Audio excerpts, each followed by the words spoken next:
What's going on, world? It's your boy Stefon Love, aka Mr. Pay Attention, and you are tuned into another episode of the Stefon Show. Today's guest, he's a realtor here in Queen City, right here in Charlotte, North Carolina. And what caught my attention about this guest is because he's a realtor, like I said, but he got bars. He got bars. So you may hear his commercials on several radio stations out here. He goes by Ed Averett, the Rapping Realtor. Ed, how are you, man? What's going on, man? I'm good. How you doing, man? I'm here. I feel like I'm sitting next to a star. All right. Hey. We all stars. Man. Exactly. Yeah. The reason why I wanted you on this show, Ed, is because, like I said, it's your commercials. Okay. And this show is, it's about hip hop, the music industry, business side of music. And I want to know your story because you rap and I don't know. Well, let me take that. I don't know if you still currently rap. I don't know if you still currently rap. I know you do real estate. Yeah. But I know you use your passion and your love. Could I say that? Yeah. It is passion, is love. That's cool. For hip hop, as part of your marketing, for yourself and your business. So I want to know: were you ever a rapper, or aspiring rapper at least? Yes. So growing up, I've always rapped. Always pursued getting a record deal. Mm-hmm. I did some music with Quad City DJs. Some writing for them, 95 South. Did some stuff with Uncle Luke. Okay.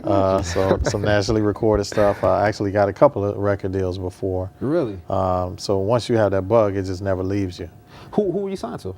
Well, I had an independent deal with a company in California. It was a distribution company, or yeah, it was a distribution company. It was called Millennium Records. Okay. Because my background, I started out when I got into music. I started out in distribution, so I'm very familiar with all the distributors. Okay, so was it a P&D deal, or was it like? It was, but it didn't. We came out with a single, and then the company kind of folded after that single came out. So it was a big ordeal. I was in the military, got out of the military because of that deal, and it just didn't pan out for whatever reason. But I kept on pursuing it, and you know how it is you just got to keep consistent and just still shopping your demo. And so where are you from? I'm originally I was raised in Jacksonville, Florida. Okay. But I was born in San Bernardino, California. So what brought you to North Carolina? Well, it's a long story, but to make a long story short, I got a transfer, a promotion on a job, and then it moved me from actually Atlanta to Charlotte, North Carolina. Gotcha. Okay, cool. All right, so, but you were a rapper and you were pursuing that major opportunity. And you say you had a couple deals, but aside from the distribution aspect, was it anything major that you? Well, I was on a couple of major recordings with a group called 95 South out of Jacksonville. Then also I was on a couple of songs with Uncle Luke. Yeah. You were on songs with Luke? I was on songs with Luke. So I wasn't signed to him, but I was on a couple of songs. And Quad City DJs. So were those songs placed? Like, is it on Luke's albums and things like that? Yeah, it was on an album that he had back in the day. Yeah. Can I ask the name of the song? Well, one of the songs was called Freak Shorty, and another one was called Club Rats. Club Rats, got you. Yeah. I'm kind of shocked to hear that. I'm saying the same because, I mean, you come in here, you're very cool, very laid back, smooth, and then it's like you probably help create Freaknik or something. Like, nah, it wasn't like that. But as you grow, you mature, and you ain't doing the things you were doing when you were back then. So, but the talent is still there. I still write. It was still always something that I did to escape. I had a rough childhood, so it started out as poetry, and then I just something that became a part of me. Wow. Yeah. Okay. And do you still have a relationship with Luke or 95 South? 95 South. I went to school with him and stuff. So I still have a relationship with a lot of them. Luke, not so much because I met him through somebody else. But yeah. Gotcha. Okay. And then so I don't know because I know I don't think you're from that era, and not to date you or discuss your age or nothing like that. But I know there was an era where people had mixtapes. You're not from the era where you was putting out your own mixtapes or nothing like that, correct? Well, I did after that. So I always was kind of in it. So I did put out a couple of mixtapes. When I just never stopped doing it. Never stopped doing it. Okay, gotcha. So what you saying you never stopped doing it? That means it's something you still do today? I do have an album that's coming out. Okay. I have a real estate album that's coming out called the Real Estate Triller. Gotcha. And it's basically educational, telling people how to do the process of about purchasing a house or selling a house. And if people want to get into real estate as agents, it's a song in there that's talking about, it's called I Want to Do Real Estate.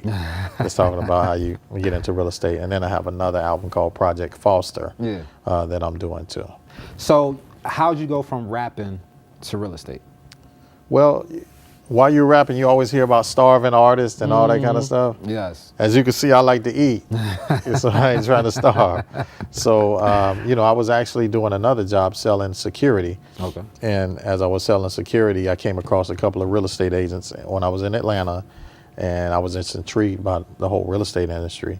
They told me what I need to do. I took my class, passed the test, and then just kind of started real estate about 12 years ago when I was in Atlanta. Gotcha. Yeah, Okay. yeah. And so you started real estate when you was in Atlanta, and then what made you say, you know what, I want to marry the two together? That happened recently. So they were kind of separate. To be honest with you, I kind of, left music alone for a while because you get, life happens. Yeah, of course. Yeah. So I just, just kept on working, and that really was my passion, became work. So, what happened is I got a little burnt out. And as I was talking to a couple of my customers, they were like, well, what do you like to do in your spare time? And I used to talk to them. I was like, I used to like to rap and write, but it's just really work now. So as of recently, I went through something to where I had some childhood issues that I needed to address. And actually, it was forgiveness. I had to forgive somebody that did something to me, really forgiving myself. Yeah. Once I did that, it seemed like a whole weight was lifted off of me, and music just kind of came back to me. So it's crazy how forgiving, holding on to stuff can kind of block you from blessings or talents that you have. Because for a while, I kind of had writer's block for I want to say 6 or 7 years. I couldn't write nothing. Wow. I used to go from writing every day, writing on Popeye's napkins and on anything I could find, to not being able to write at all.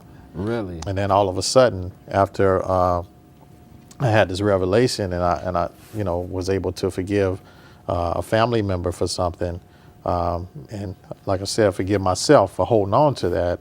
It's like all of this stuff just opened up to me again. I mean, so how was it? Because I feel like I said, I think it's a dope concept. Yeah. How you married the two, and again, that's why I wanted you on the show. Right. So is that helping with the branding of you? It is, but it didn't even start out like that. It was like a little in-house joke at the house. Yeah. So my wife was actually, she was playing with a beat. Mind you, she's not really into music like that, but she was playing with a beat. And I was like, listen to this, baby, listen. Yeah. The rent man then went up on the rent man. And she was like, what are you doing? And I was like, listen, I'm talking about the process of purchasing a house, but I'm doing it through a rap song.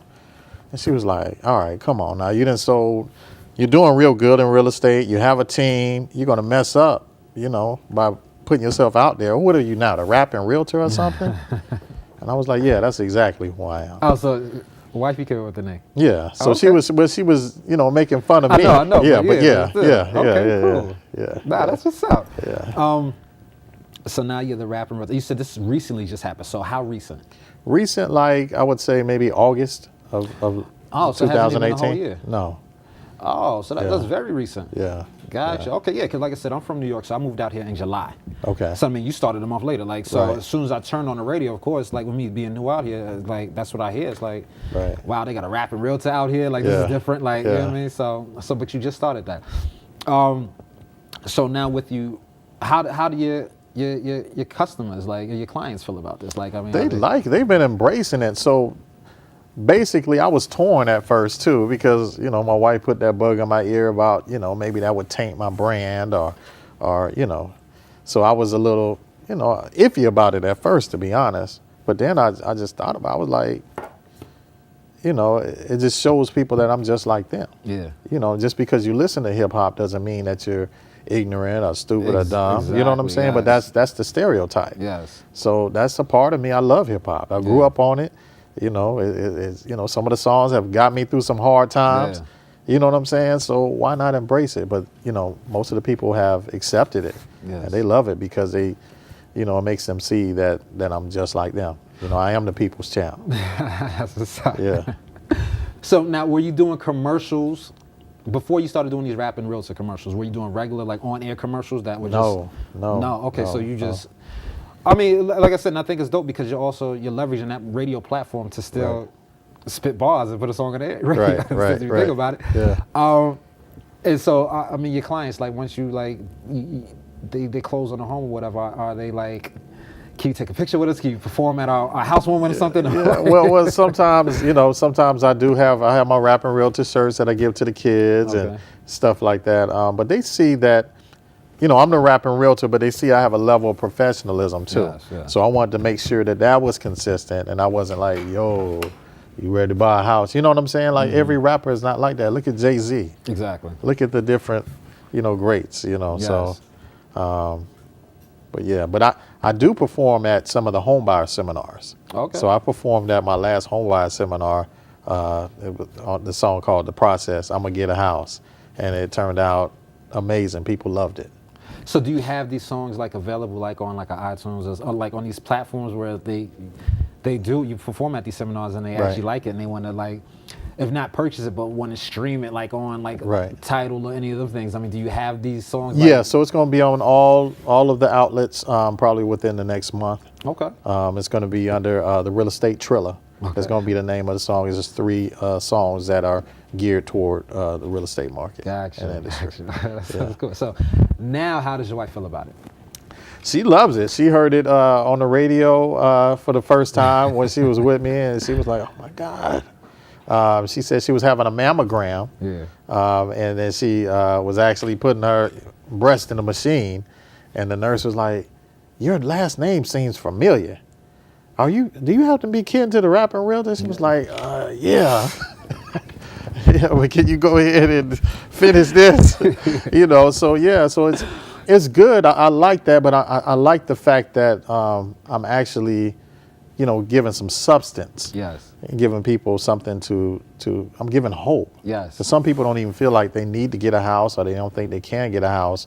So it's a two-sided thing, you know. Yes, it's me rapping, but it's the message. Yeah, let's get back to the message. Exactly. So that's what I'm more excited about that than anything else. Gotcha. Okay. Yeah. That's cool. I mean, again, I just like you said, I feel like a lot of people would probably be afraid to do what you're doing. Right.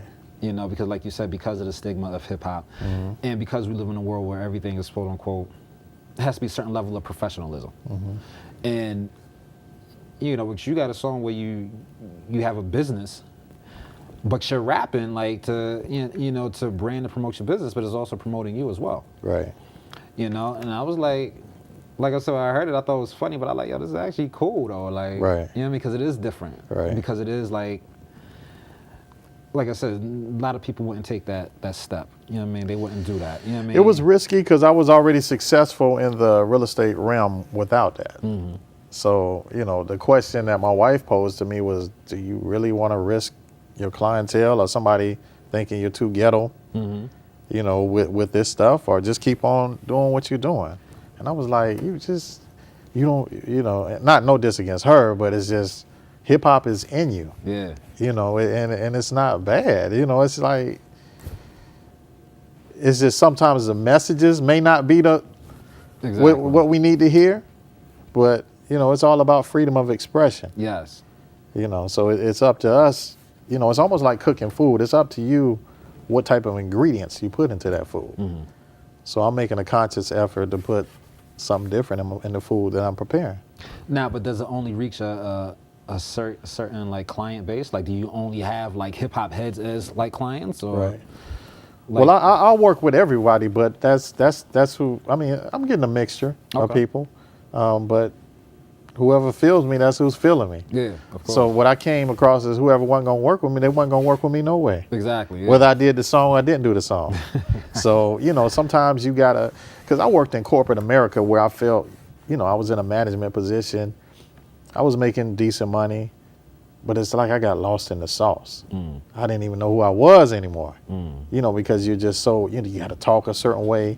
Hey, I'm Ed Avarat.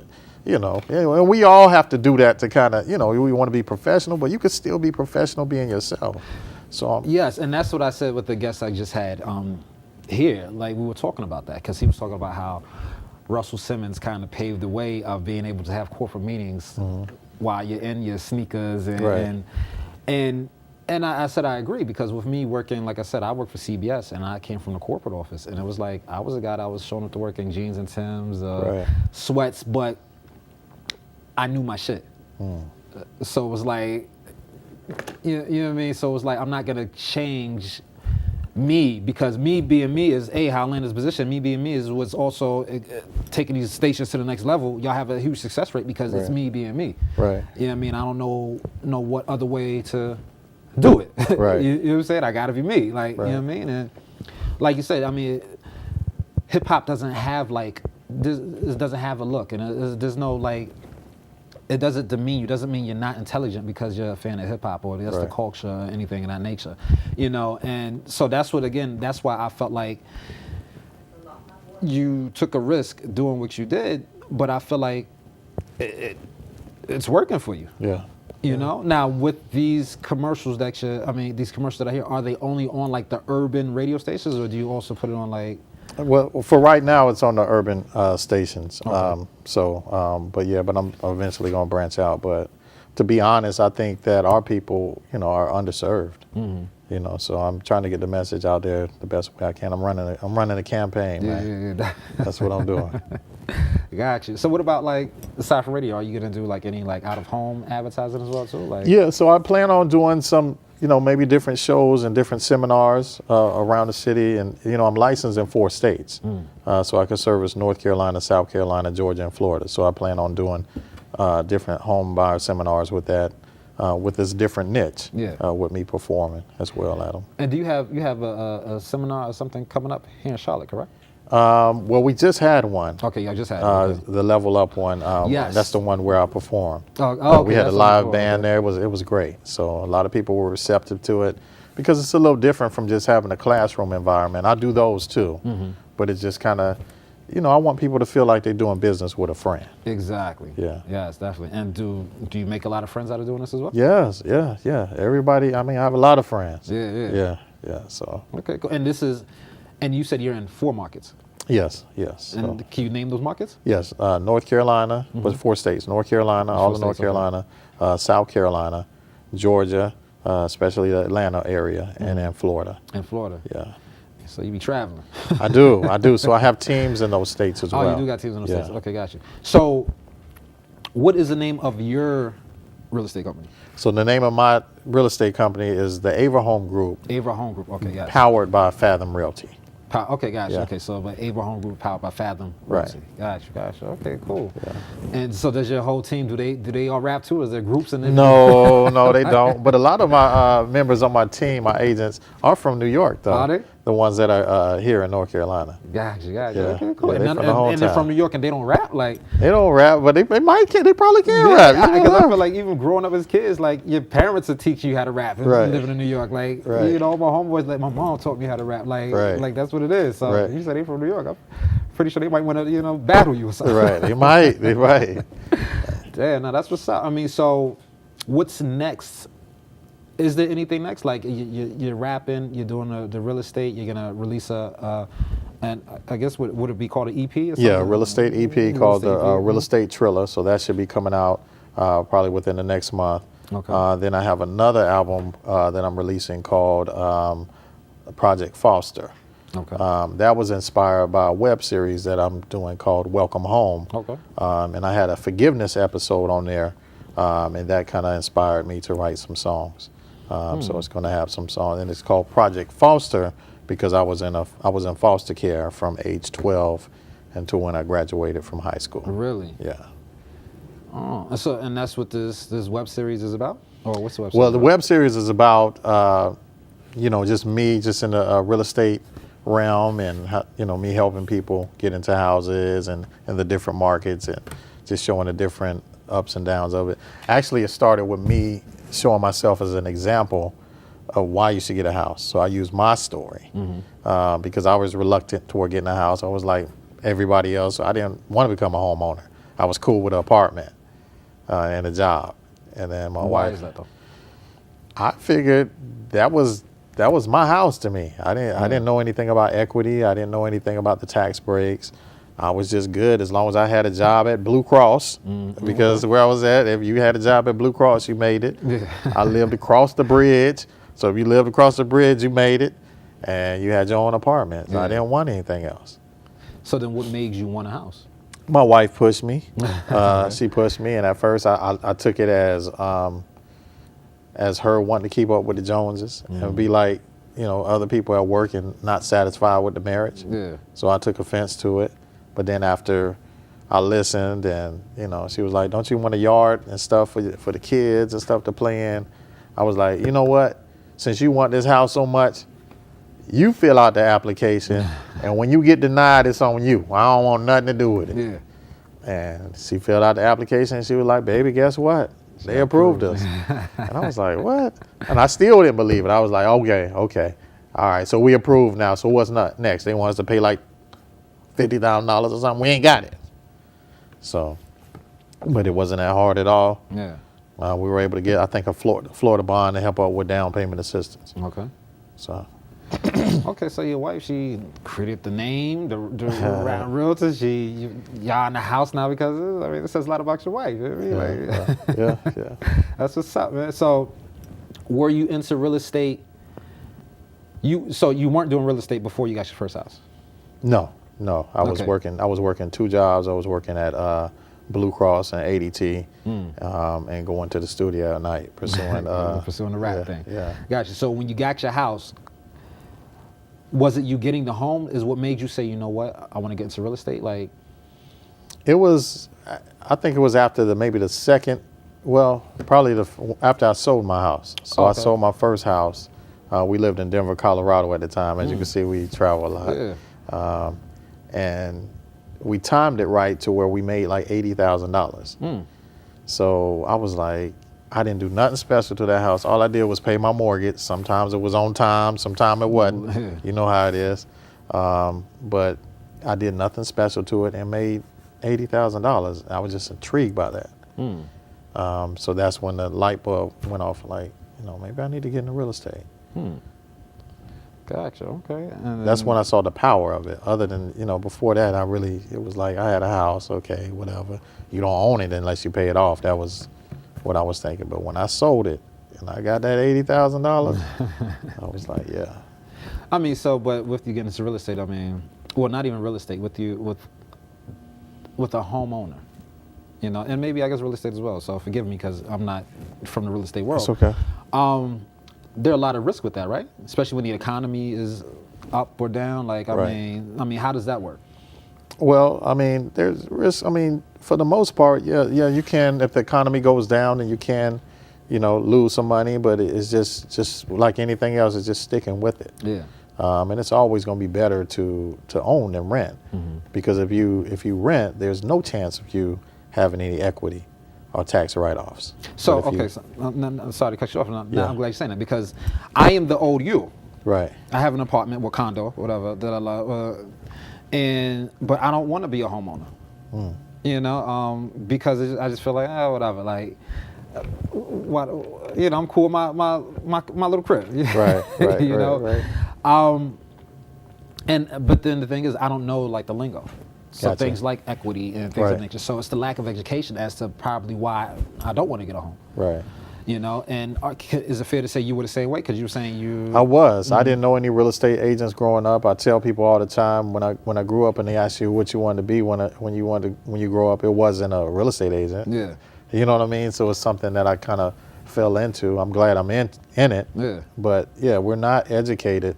I personally think it should be classes, in high school, just to kind of educate young adults about especially because they portrayed it as the American dream. Right. So why not educate us so we can live this quote-unquote American dream? Right. Why not offer these classes so people could say, okay, I want the big house, the white picket fence, that's what they say, and things of that nature. So it's like, Yeah, and I feel like for me, it's fair to say, like, because of the lack of knowledge and education, and because honestly, because I don't care to learn as well, like at this moment, that's why I feel like I'm not chasing it. And again, I feel like it's safe to say or fair to say that's how you were. You didn't really care to learn. It was your wife that was like, well, I'm gonna do this application, and like, you know what I mean? And I got it, and now it's something very beneficial to your career. Right.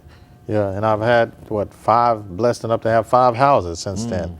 So you know, it took that one step for it to open up my eyes to see the benefit of it. Like you said, everybody's talking about American dream. Yeah.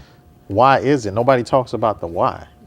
Exactly. Why is it the American dream? Just because it's a picket fence and it's a big house, but nobody talks about equity and how, you know, people take the equity out and take it and flip that and get investment properties with it, or pay off credit cards, or pay for their students, their kids' college funds and stuff. And I mean, it's endless opportunities as to why you should own a house. So I mean, I know you named like some of the opportunities, right? You know, as to why you should own a house. And again, it's me not knowing the lingo, like you're saying, with the equity and you know, paying investment homes. Like, so what is an investment home? Like, what is that? Like, so you basically get a house, and most people flip it and redo it, and you buy it for a certain amount, and then you either hold on to the house and rent it out, or you flip it and make more money than what you put into the house.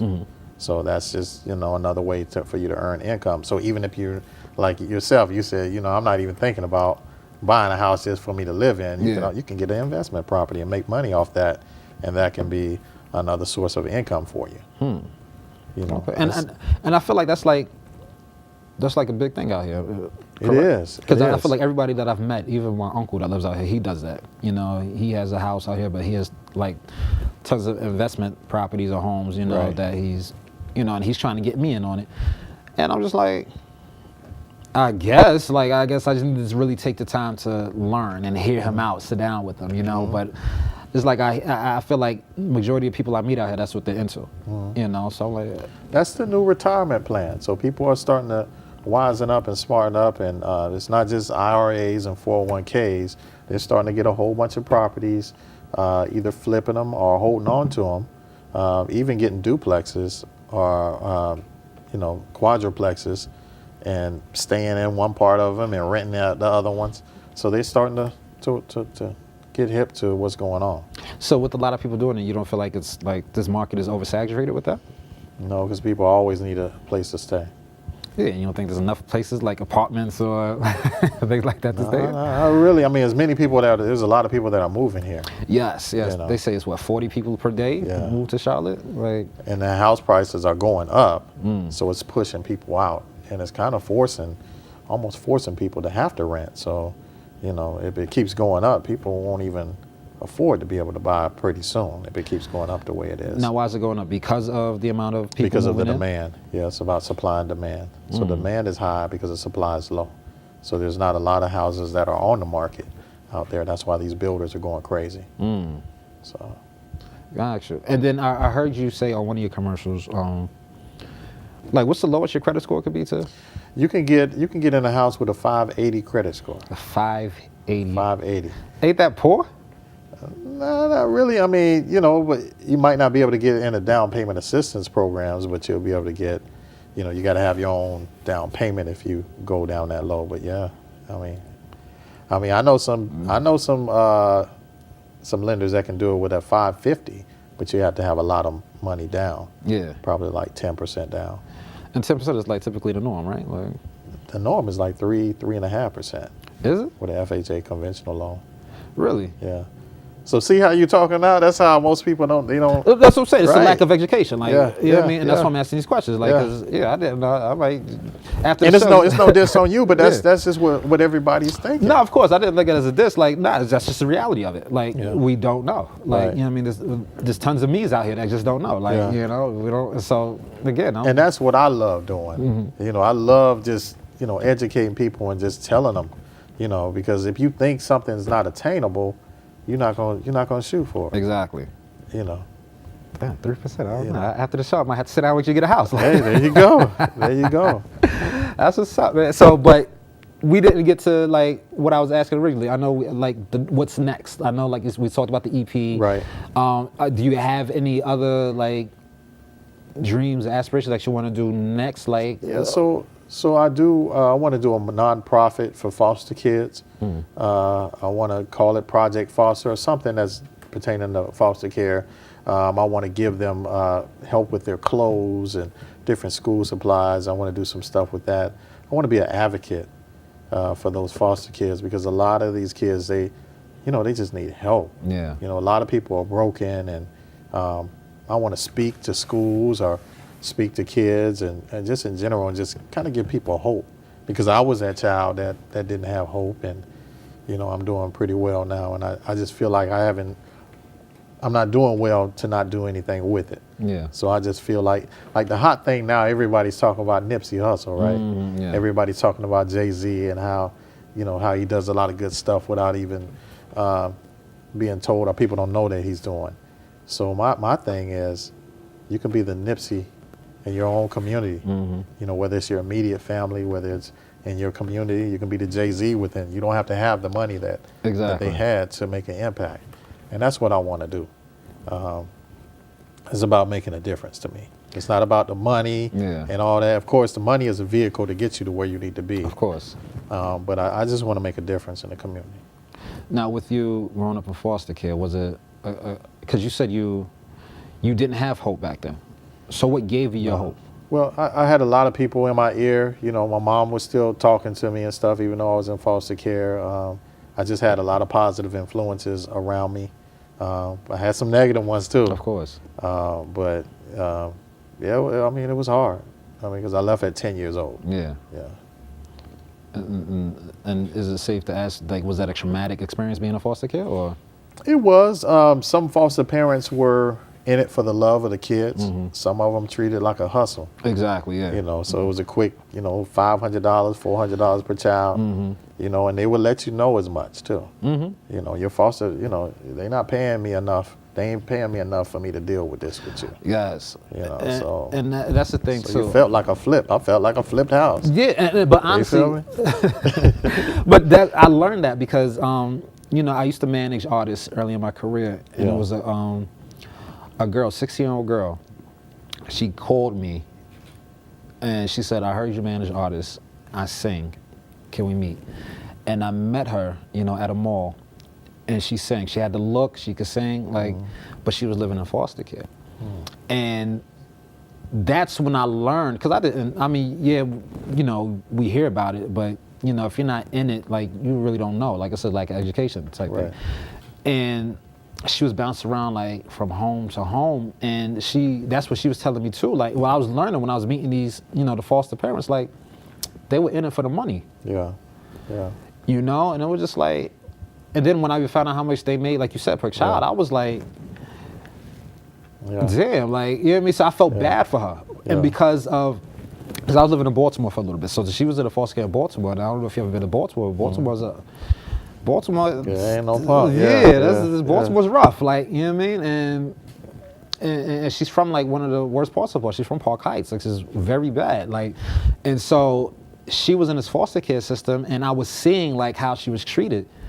And then how she was even just getting bounced around. So it was and for me it was weird. I mean, me personally, I didn't want to take her in or nothing like that. I was still young myself. I was in my early 20s at this time, but I was managing artists, and she was 16, and I was just I felt bad, but I was learning so much watching what she was going through. And it was it was crazy to me. Yeah. It was. And like you said, there are some parents that are in it for the love, of the children. But for her, it was a lot of them that was just in it for that check. And see, the thing of it is then there was a shortage of foster parents. So if you told them, and my foster mom at the time would even tell me, if you tell anybody that you're not happy here, all we're gonna do is you're gonna go to the shelter because there's a shortage, and all I do is tell your worker to come get you. So it was you just never knew. You were always on edge. You didn't know if you were gonna go to the shelter, and nobody wanted to go to a shelter because that was mixed in with other kids that weren't doing what they were supposed to do. You know what I'm saying? So But you know, it's a gap between foster care, when you get out of foster care and then you become an adult. Yeah. Like, I think that's like a missing place. Like, if I wouldn't have went right into the military, I don't know, you know, what I would have done.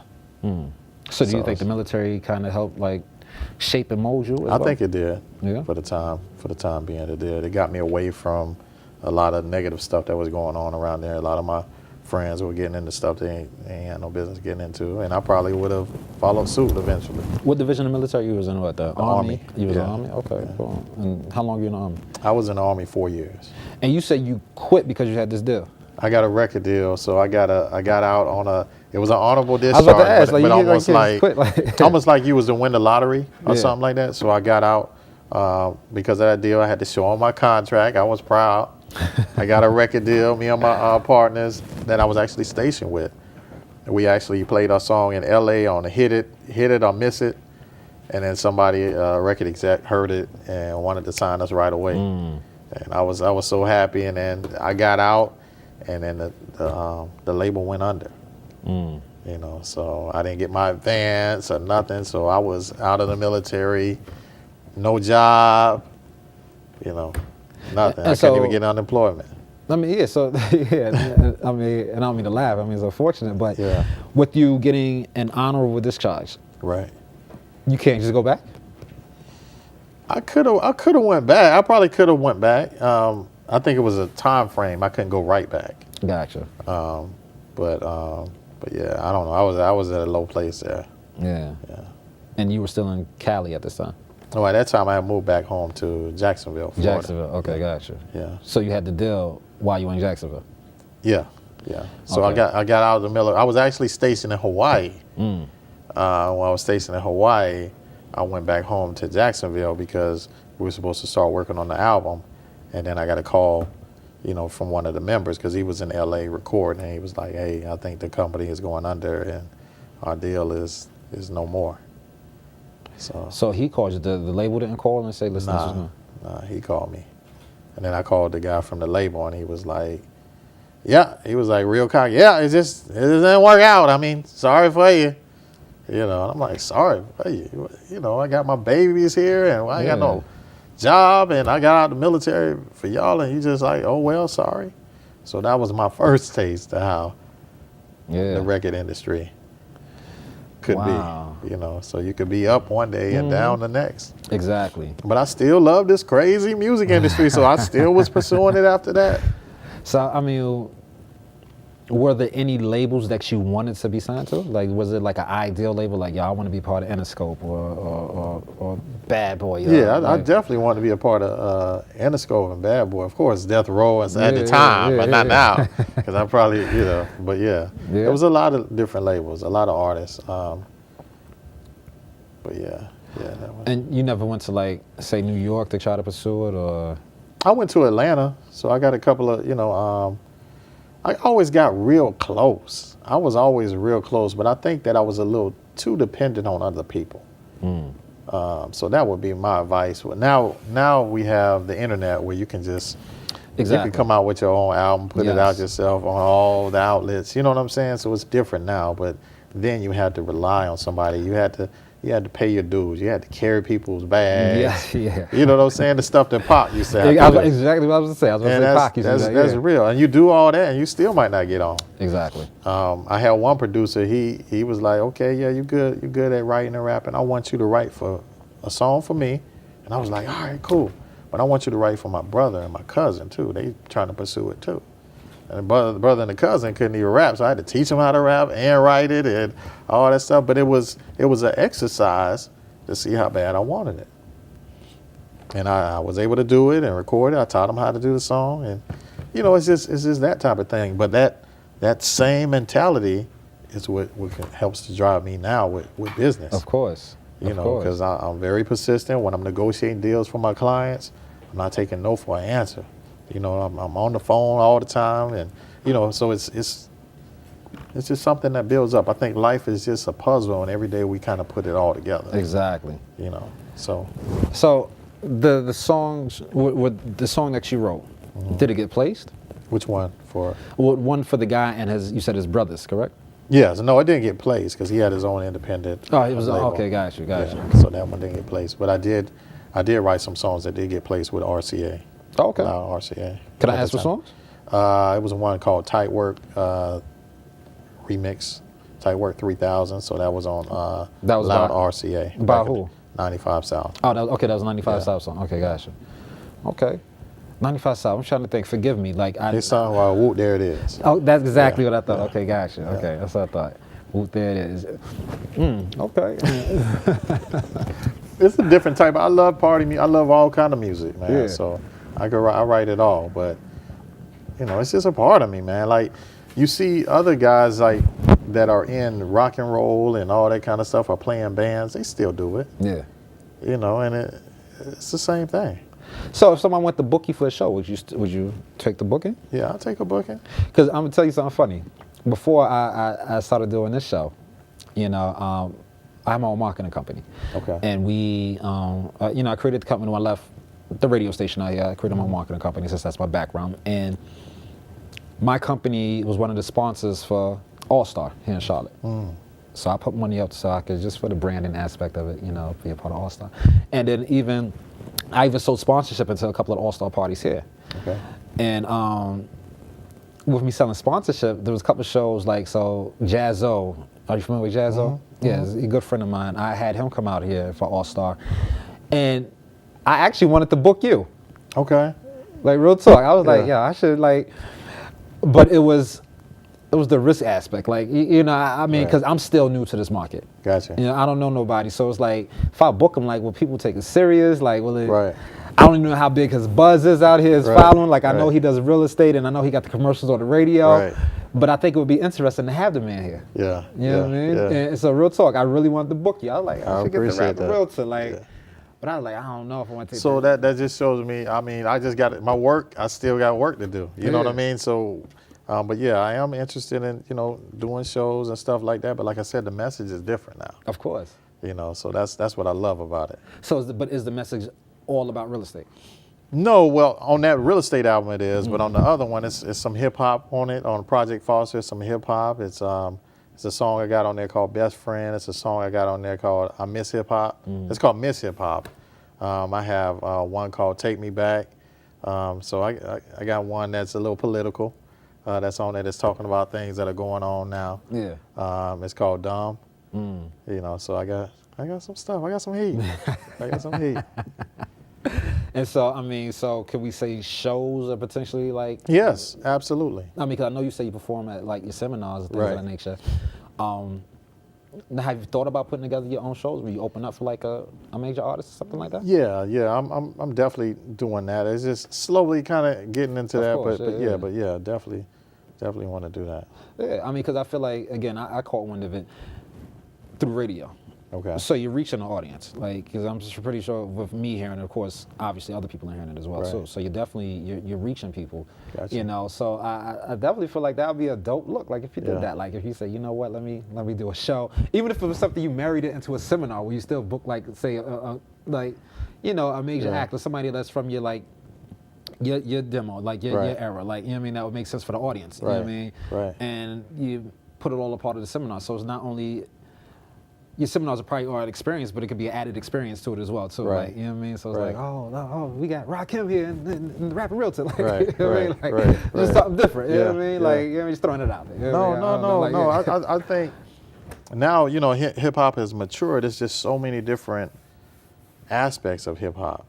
It doesn't just have to be mumble. Mumble is cool. Yeah. You know what I'm saying? But it's so many different layers. Exactly. That's what people don't understand. Exactly.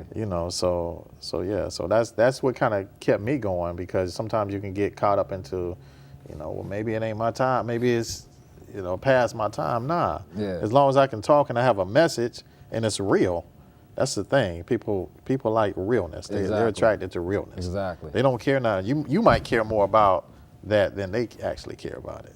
But it's the realness. So what, I know we talked about like you have a song Miss Me, and your message is different now. Right. So, and because I'm pretty sure because you're older, you're mature, Right. you're more seasoned now. Like, Right. But what is the overall message?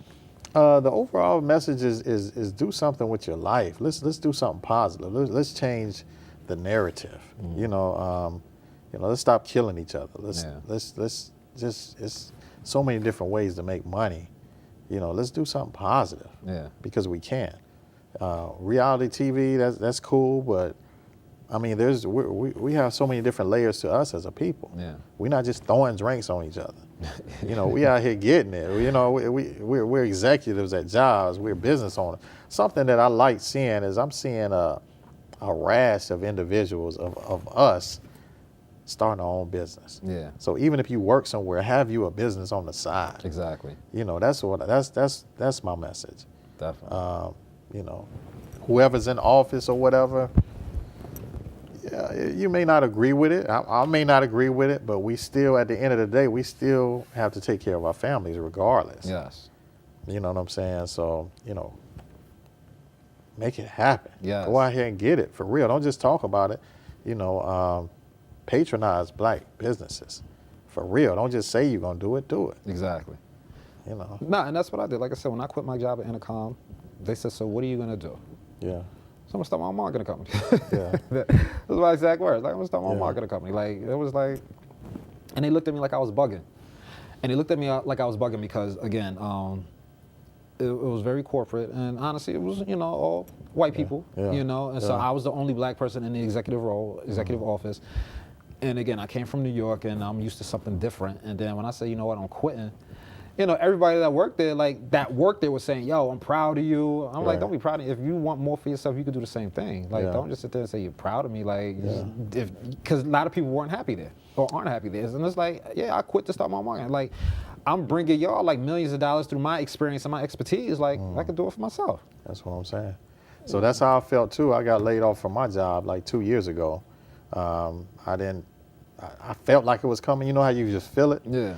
But my manager at the time told me in the parking lot, sipping on a Coca-Cola, hey, come here. Your job that you got, the management position, just wanted to let you know as of next week, it's no more. Just like that. So if I wouldn't have had real estate that I was doing on the side at the time, I would have been ass out.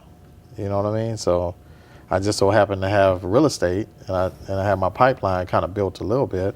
And then I heard in the rumblings that, they figured that I didn't need the position because they heard I was doing real estate on the side. So that's why I said it's good to have something on the side because you just never know. But I mean, that's just. I mean, that could be a hearsay because you say you heard. Nobody really confirmed and said, we're letting him go because he really doesn't need the job. But how did that make you feel? That's still a form of rejection. Like, y'all letting me go? Like, how did you feel at that time?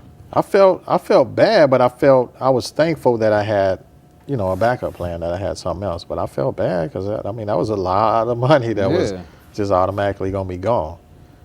So it was stressful. Yeah. So that's why I love, anytime I'm talking, and I'm talking to people, a lot of people have something else on the side. I'm loving it, whether it's selling jewelry or whatever it is. Have you something on the side because you just never know. Exactly. And I found out a couple of months after that, the guy that, laid me off, he got fired. Yeah. So the game ain't, that's typically how it goes. Like I worked for a company. There's a company, they're out of business now. It's called Poetry.com. I don't know if you ever heard of them. Yeah. So Poetry.com, like back in the day, like if you look in the back of any Vibe magazine, Source magazine, they always advertise, submit your poem for a chance to win $1,000. Right. So everybody I know submitted to Poetry.com because it was like everybody, of course, like rap is a form of poetry. In a sense. So it's like everybody felt like they had bars and they wanted $1,000. Let me submit this poem. And like I said, I lived in Baltimore for a little bit, so I happened to have got a job there because they were headquartered in Baltimore. And I was like, oh shit, like this is the company that's in the back of the Vibe and the Source and all this stuff. So I worked for the company, but they was scamming people.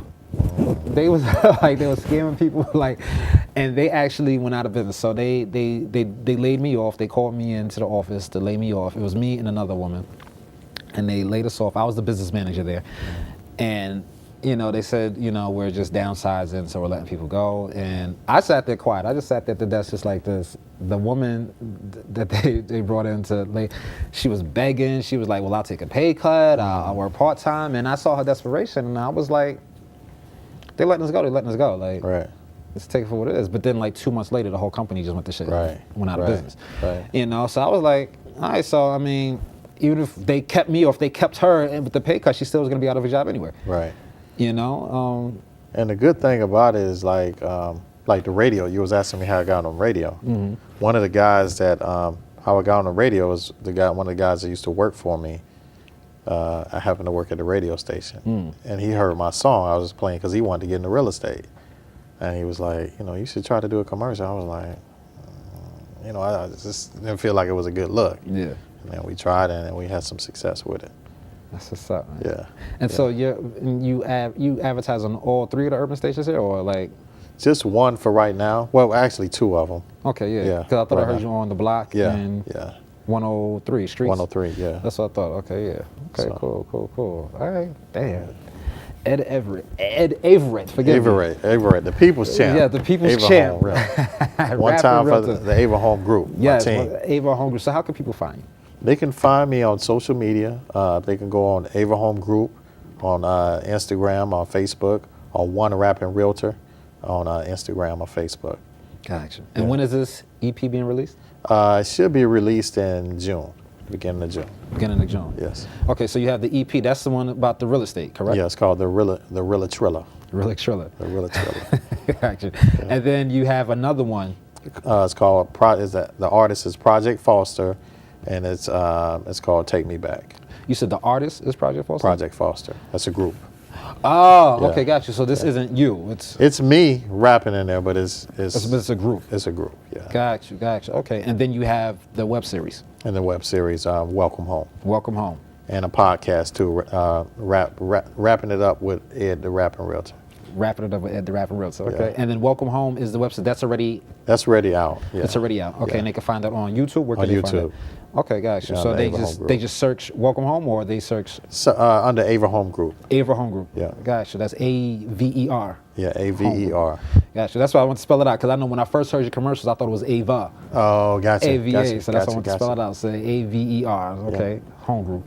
All right, yo, Ed, it was a pleasure, man. I appreciate you having me on. No, thank you for coming. Like, Yes. you feel like spitting bars or something real quick to close out the show, or like? Man, I'm just hey. I guess that's a no. All right, cool. Well, thank you for having me. Thank you for coming on the show, man. Okay. We're gonna be in touch because, like I said, there's lots that I want to know when it comes to buying a home, and with me being out here, I might want to get into it. Like, I might actually just want to say, you know what, let me get home. Okay. You know what I mean? So, thank you, man. All right, you're welcome, man. I appreciate it. Thank you. Thank you for tuning to the Stefon Show. It's Ed the Rapping Realtor. Yes. See y'all next Saturday.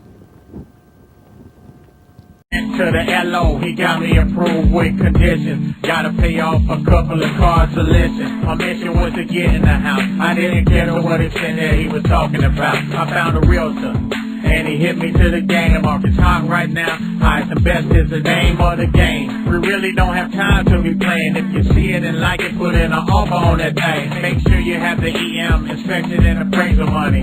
That's the cost of doing business, investing money. You might have to get a few just to get you one. Offers rejected, finally accepted one. 30 days later, after inspections and appraisals, I looked up to the sky and said, yeah, I'm highly favored. We did that. We did that. We did that. We got a house. We did that. We did that. We did that. Yeah, we got a house. We did that. We did that. We did that. Yeah, we got a house. We did that. We did that. We did that. Yeah. Okay, we're back. I know we closed out the show, and Ed said he wasn't gonna spit no bars, but then he said, you know what, like I can't leave. I can't leave y'all hanging like that. So Ed, he's gonna close out the show, you know what I mean, with a quick little something real quick. So Ed, do your thing. I went to the LO. He got me approved with conditions. Got to pay off a couple of cards to listen. My mission was to get in the house. I didn't care to what extent that he was talking about. I found a realtor, and he hit me to the game. The market's hot right now. Highest and best is the name of the game. We really don't have time to be playing. If you see it and like it, put in an offer on that thing. Hey, Rapping Realtor. The Rapping Realtor, yeah. Heard him in real life, heard him in the flesh. You know what I mean? Thank you so much. Thank you for having me. Now we're closing out the show. HGTV got me one to sell. I see houses going up everywhere to sell. Is it a sign that I need to get my house sold? Is it time for me to buy after mine's sold? It's a seller's market, low inventory. Houses don't sit long, hear the same story. My girl Trina paid 2, but she's over 4. I'm like, man, what I'm holding out for? About to get it pressure wash, throw some French paint. Clean the carpet, freshen up so it don't stink. Hope the value stays solid and my time's right. It don't last forever, so you gotta time it right. I play my cards right, I can have money saved to buy another house and put some away. I'ma call up a realtor to run the numbers. God willing, I can have it sold by the summer. If you wanna sell, list it with me. Sell it. I'ma get it sold, I'ma make you money. Get your money. If you wanna sell, list it with me. Ay. I'ma get it sold, messing with me. Ay, so if you wanna sell, get it list sold, with get me. it sold, get it sold, I'ma get dog. it sold. I'm so sick of my job, they don't appreciate me. I know that half of my coworkers hating on me because they ain't me. I'ma get me another job. They ain't got no loyalty like a mob. I'ma get my real estate license and sell houses. I'm tired of making hundreds a week. I want thousands. Wanna sell like they do on HGTV. Can't be much to it, make it look too easy. They show 'em about 3 houses and then they pick. Life as a real estate agent must be lit. They always stay flying, keep the baddest whips. They be flexing on the gram with their clothes and pick. So sick. Taking them exotic trips. It seems like every other month they take another trip. A lot of trips. Their life is a lotto pick. I ain't hating, but I want me a lot of it. Yeah, I wanna get into real estate and be great. I'm hungry, ready to eat, fill up my plate. I wanna get into real estate and be great, so I can sell it round the state. Go ahead and hate.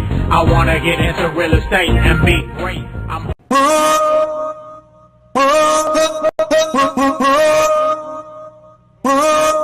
What's up, Charlotte? Beginning April 6th and each and every Saturday after that, you will be tuned into my brand new show called The Stefon Show. Yes, this show will air April 6th and every Saturday night. This will be a late night talk show about the music business. So if you want to learn how to get into the business, to understand the business, and then once you learn from the music business, we will also have guests that are in the music industry that will teach you and show you a thing or two about what you may want to know, about any questions you may even have. You know, so the Stefon Show is about to be a show, it's about to be a treat. Tune in each and every Saturday beginning April 6th. Can't wait to see you there. Bye. What you about?